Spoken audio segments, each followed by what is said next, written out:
जय Hind defence aspirants, welcome to 24 hours defence. आज के इस लेक्चर में हम जीएस जीके के अपने क्वेश्चंस देखेंगे। तो चलिए फटाफट हम अपने क्वेश्चंस की ओर बढ़ते हैं। और सबसे पहले इस बात को जान लीजिए, जीवन में हर बड़ा लक्ष्य बड़ा बलिदान मांगता है। तो दोस्तों, जीवन में हर बड़ा लक्ष्य पाने के लिए बड़ा बलिदान देना होता है। जैसे अगर आप एनडीए में और एनडीए से ऑफिसर बनना चाहते हैं तो उसके लिए भी आपको पढ़ाई में अपने वक्तों का बड़ा बलिदान देना पड़ेगा और बहुत सारी बुरी आदतों से आपको बचना पड़ेगा। तो जीवन में हर बड़ा लक्ष्य बड़ा बलिदान मांगता है। तो बड़ा बलिदान देने के लिए आप सभी तैयार रहिए और मेहनती बनिए। आलस को बिल्कुल से त्याग दीजिए। तो चलिए अपने क्वेश्चन की ओर बढ़ते हैं। और आज का हमारा पहला क्वेश्चन है, the constitution of India provides for an election commission under article. Bharat का संविधान अनुच्छेद के तहत एक चुनाव आयोग का प्रावधान करता है। ऑप्शन नंबर ए दिया है आपका आर्टिकल 321, ऑप्शन नंबर बी दिया है आपका आर्टिकल 322, ऑप्शन नंबर सी है आर्टिकल 323, ऑप्शन नंबर डी है आर्टिकल 324। वैसे तो हमारा संविधान 1949 में ही बन गया था। जी हाँ दोस्तों, हमारा संविधान 1949 में ही बन गया था और लागू 26 जनवरी 1950 को हुआ था। तो ये आप सभी को पता होगा कि हमारा संविधान 26 जनवरी 1950 को लागू हो गया था। पर इलेक्शन से रिलेटेड प्रावधान 1949 में ही लागू हो गए थे। इलेक्शन से रिलेटेड जो भी प्रावधान थे वो 1949 में ही लागू हो गए थे। तो इसका सही उत्तर है आपका आर्टिकल 324। इलेक्शन कमीशन आपका आर्टिकल 324 से संबंधित है। तो ये आपका सही उत्तर है, ऑप्शन नंबर डी। तो चलिए नेक्स्ट क्वेश्चन की ओर बढ़ते हैं। Kamarajar Port was commissioned in 2001 to handle thermal coal requirements. It is situated along the coast of which Indian state? Kamarajar बंदरगाह को 2001 में थर्मल कोयले जरूरतों को पूरा करने के लिए चालू किया गया था। ये किस भारतीय राज्य के तट के किनारे स्थित है? तो ऑप्शन नंबर ए आपका दिया है Andhra Pradesh, option number B है Orissa, option number C Tamil Nadu, option number D है आपका कर्नाटका। तो इनमें से सही उत्तर क्या है दोस्तों? पहले ये जान लीजिए कि इंडिया में कितने मेजर पोर्ट्स हैं। तो इंडिया में कुल 13 मेजर पोर्ट्स हैं। हाँ दोस्तों, इंडिया में कुल 13 मेजर पोर्ट्स हैं, जिसमें से एक बार क्वेश्चन आया था एनडीए में कि वो कौन सा राज्य है जिसमें 13 में से 3 मेजर पोर्ट्स स्थित हैं। तो वो कौन सा राज्य है जिसमें 13 में से 3 पोर्ट्स स्थित हैं भारत में? तो वो राज्य है तमिलनाडु। वो आपका राज्य है तमिलनाडु, जिसमें 13 में से 3 मेजर पोर्ट्स स्थित हैं।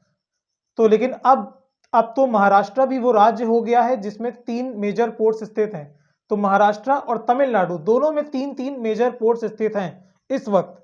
लेकिन अब क्वेश्चन में क्या पूछा जा रहा है कि कामराजर बंदरगाह को 2001 में थर्मल कोयले जरूरतों को पूरा करने के लिए चालू किया गया था या किस भारतीय राज्य के तट के किनारे स्थित है?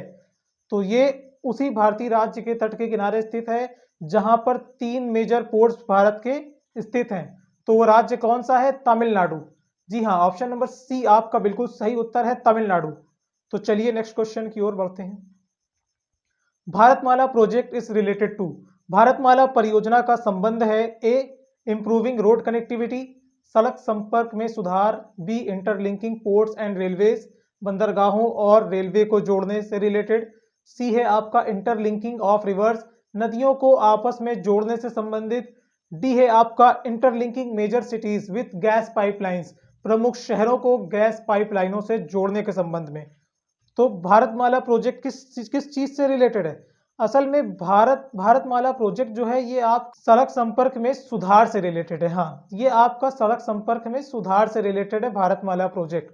तो इस बात को याद कर लीजिए, ऑप्शन नंबर ए आपका बिल्कुल सही उत्तर है। तो चलिए नेक्स्ट क्वेश्चन की ओर बढ़ते हैं। The most populated desert in the world is. दुनिया में सबसे अधिक आबादी वाला रेगिस्तान है। Option number A Sahara desert, option number B Gobi desert, option number C Thar desert, option number D Kalahari desert. तो दुनिया में सबसे ज्यादा पॉपुलेटेड डिजर्ट कौन सा है दोस्तों? आबादी का आकलन हम पॉपुलेशन डेंसिटी से करते हैं। हाँ दोस्तों, तो जो आबादी को जिस तरह से जिस पैमाने से नापते हैं वो पैमाना होता है पॉपुलेशन डेंसिटी का, कि किसी भी जगह की पॉपुलेशन डेंसिटी क्या है, मतलब 1 किलोमीटर एरिया में कितने लोग रहते हैं। तो सबसे ज़्यादा डेंसिटी जो रहती है वो है 80 पीपल की। वो कितने लोगों की है? वो 80 लोगों की है, कि 80 लोग पर स्क्वायर किलोमीटर एरिया में, 1 किलोमीटर के में 80 लोग ज़्यादा सब मैक्सिमम रहते हैं, तो वो होती है हाईएस्ट डेंसिटी। तो दोस्तों अब अगर हम बात करें सहारा डिजर्ट की, तो सहारा डिजर्ट आपका कहाँ पड़ता है? नॉर्दर्न अफ्रीका में पड़ता है। सहारा डिजर्ट आपका नॉर्दर्न अफ्रीका में पड़ता है। और अगर हम बात करें गोबी डिजर्ट की, तो ये जो गोबी डिजर्ट है ये आपका मंगोलिया, चाइना के पास स्थित है। और अगर हम बात करें आपके कलाहारी की, कलाहारी डिजर्ट जो है आपका बोट्सवाना, बोट्सवाना एक देश है अफ्रीका में, ये वहां स्थित है। और ये रहा option number C, Thar desert. Thar desert जो कि हमारे देश इंडिया में मौजूद है, तो यहाँ सबसे ज़्यादा पॉपुलेशन भी है और इसकी पॉपुलेशन डेंसिटी भी काफ़ी ज़्यादा हाई है। तो क्वेश्चन में आपसे क्या पूछा जा रहा है? दुनिया में सबसे अधिक आबादी वाला रेगिस्तान है, ऑप्शन नंबर सी आपका बिल्कुल सही उत्तर है, थार डिजर्ट। थार डिजर्ट जिसकी आबादी दुनिया में सबसे ज़्यादा है। तो चलिए ये रहा आपका उत्तर। नेक्स्ट क्वेश्चन की ओर बढ़ते हैं। The maximum rainfall in India is received from, भारत में सर्वाधिक वर्षा प्राप्त होती है, option number A south west monsoon यानी दक्षिण पश्चिम मानसून से, option number B retreating monsoon यानी मानसून को पीछे हटने से, option number C north eastern monsoon उत्तर पूर्वी मानसून, या फिर ऑप्शन नंबर डी साइक्लोन्स चक्रवात से। तो भारत में सबसे ज्यादा बारिश साउथ वेस्ट मानसून के थ्रू प्राप्त होती है। जी हाँ दोस्तों, तो इसका उत्तर है आपका ऑप्शन नंबर ए। तो ठीक है दोस्तों, ये रहा आपका सही उत्तर। चलते हैं नेक्स्ट क्वेश्चन की ओर। The retreat monsoon gives rainfall to, पीछे हटने वाला मानसून वर्षा देता है किस राज्य को वर्षा देता है? ऑप्शन नंबर ए है आपका गुजरात, ऑप्शन नंबर बी है गोवा, सी तमिलनाडु, ऑप्शन नंबर डी है महाराष्ट्र। तो रिट्रीटिंग मानसून जो होता है वो आपको किस राज्य को वर्षा प्रदान करता है? तो वो तमिलनाडु को वर्षा प्रदान करता है। जी हाँ दोस्तों, तो ऑप्शन नंबर सी आपका बिल्कुल सही उत्तर है। चलिए नेक्स्ट क्वेश्चन की ओर बढ़ते हैं। Which among the following planets it smaller in size than the Earth? निम्नलिखित में से कौन सा ग्रह आकार में पृथ्वी से छोटा है? तो option A Neptune, option number B Venus, option number C Saturn, option number D Uranus. तो इसमें से सही उत्तर कौन सा है दोस्तों? जैसा कि वीनस को ही क्या बोलते हैं? वीनस को ही बोलते हैं twin sister of the earth. Venus को क्या बोलते हैं? Twin sister of the earth भी बोलते हैं, और ये इसी को मॉर्निंग स्टार भी बोलते हैं, और इसी वीनस को इवनिंग स्टार भी बोलते हैं। हाँ दोस्तों, तो ये सारे पॉइंट्स को भी आप नोट कर लीजिएगा। और जैसा कि क्वेश्चन में पूछा जा रहा है, निम्नलिखित में से कौन सा ग्रह आकार में पृथ्वी से छोटा है? तो पृथ्वी से छोटा जो आपका ग्रह है वो शुक्र ग्रह है, वीनस। वीनस जो ग्रह है ये बिल्कुल सही उत्तर है, ऑप्शन नंबर बी, पृथ्वी से आकार में छोटा है आपका वीनस। तो चलिए नेक्स्ट क्वेश्चन की ओर बढ़ते हैं। The circle of illumination divides earth into two hemispheres known as, रोशनी का चक्र पृथ्वी को दो गोलार्धों में विभाजित करता है, जिन्हें रूप में जाना जाता है, किसके रूप में जाना जाता है? तो इसकी अगर हम बात करें तो ये आपका सूरज है, ये आपका सूरज है और ये आपकी पृथ्वी है। तो जो सूरज की जो किरणें पड़ती हैं, तो पृथ्वी के आधे हिस्से पर जो किरणें पड़ती हैं तो यहाँ रहती है दिन, और जो आधे हिस्सा किरणों से बचा रहता है जिसपे सूरज की किरणें नहीं पड़ती, वहां उस वक्त होती है रात। तो क्वेश्चन में क्या पूछा जा रहा है? Circle of illumination, circle of illumination मतलब पृथ्वी को दिन और रात में डिवाइड करता है, तो इसको बोलते हैं सर्कल ऑफ इल्यूमिनेशन। तो ये पृथ्वी को दिन और रात में डिवाइड करता है। तो इसमें से आपको ऑप्शन दिया गया है कहीं पर दिन और रात का, तो ऑप्शन नंबर सी दिया गया है, डे एंड नाइट। तो सर्कल ऑफ इल्यूमिनेशन पृथ्वी को दिन और रात में डिवाइड करता है। तो चलिए नेक्स्ट क्वेश्चन की ओर बढ़ते हैं। Lord Curzon is best known for which of the following, Lord Curzon निम्नलिखित में से किसके लिए जाना जाता है?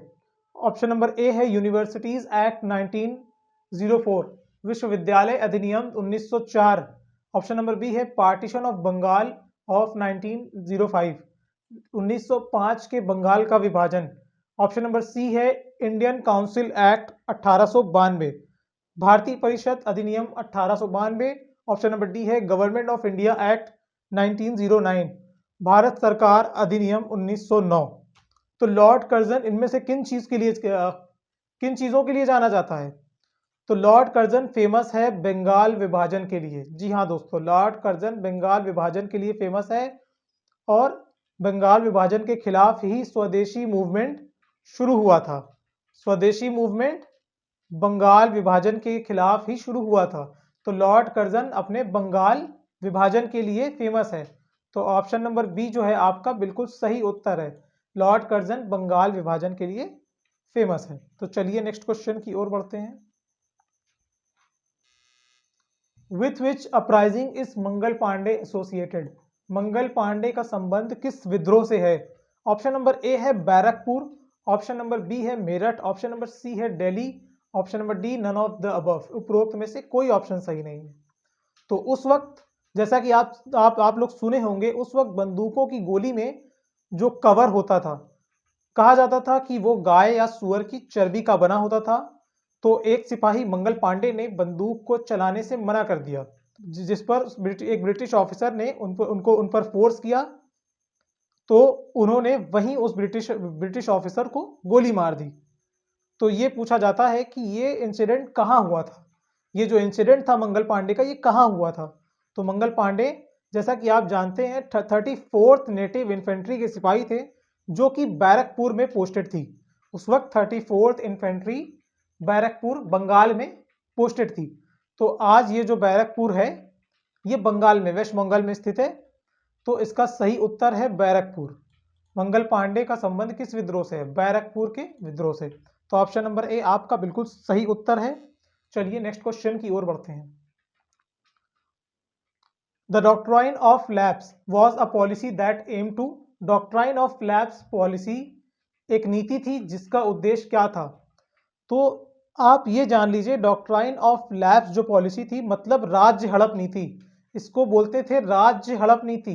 जी हाँ दोस्तों, इसका मकसद था कि अगर आप भारत में जैसे किसी जगह के राजा हो और अगर उस राजा का कोई पुत्र ना हो तो उसकी एम्पायर को ब्रिटिश एम्पायर में का हिस्सा बना लिया जाएगा।